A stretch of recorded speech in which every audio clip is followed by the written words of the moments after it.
Iran अब सिर्फ चेतावनी नहीं दे रहा बल्कि खुलेआम बता रहा है कि अगर उसके तेल टैंकरों, उसके समुद्री रास्तों या उसकी सरहदों को छुआ गया तो जवाब ऐसा होगा जिसकी गूंज पूरे मिडिल ईस्ट में सुनाई देगी। ईरान के इस्लामिक रिवॉल्यूशनरी गार्ड कॉर्प्स यानी IRGC ने दावा किया कि उसने स्ट्रेट ऑफ हॉर्मुज के पास अमेरिकी गाइडेड मिसाइल डिस्ट्रॉय कर बड़ा हमला किया है। ईरानी मीडिया के मुताबिक दर्जनों ड्रोन, बैलिस्टिक मिसाइल और एंटी शिप मिसाइलों से हमला किया गया, जिसके बाद अमेरिकी जहाजों को अपनी स्थिति बदलनी पड़ी और वो ओमान की तरफ पीछे हटे। लेकिन सबसे ज्यादा डर जिस हथियार ने पैदा किया उसका नाम है फतेह हाइपरसोनिक मिसाइल। ईरान का दावा है कि ये मिसाइल सिर्फ एक हथियार नहीं बल्कि अमेरिका के एयर डिफेंस सिस्टम के लिए खामोश मौत है। कहा जाता है कि फतेह मिसाइल मैच 15 तक की रफ्तार पकड़ सकती है, यानी आवाज की गति से 15 गुना तेज। इतनी स्पीड की दुश्मन के रडार को समझ ही न आए कि हमला किस दिशा से हुआ और बचाव कैसे किया जाए। ये मिसाइल हवा में अपना रास्ता बदल सकती है। अगर दुश्मन इसे इंटरसेप्ट करने की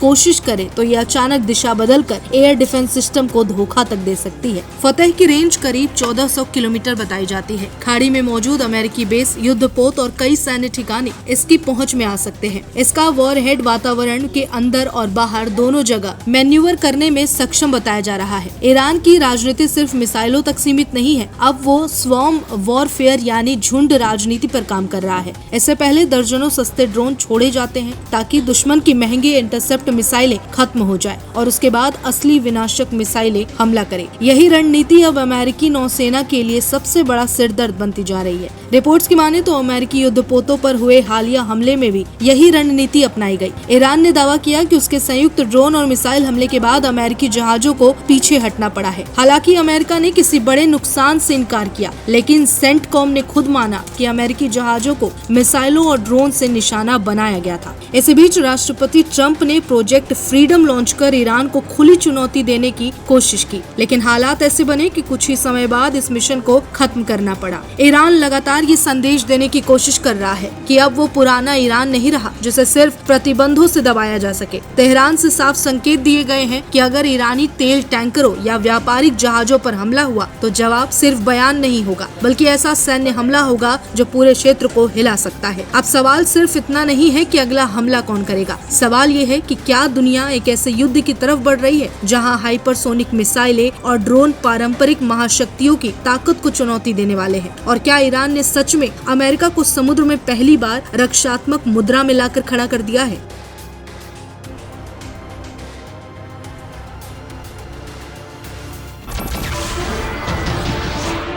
नमस्कार, मैं हूं मानक गुप्ता।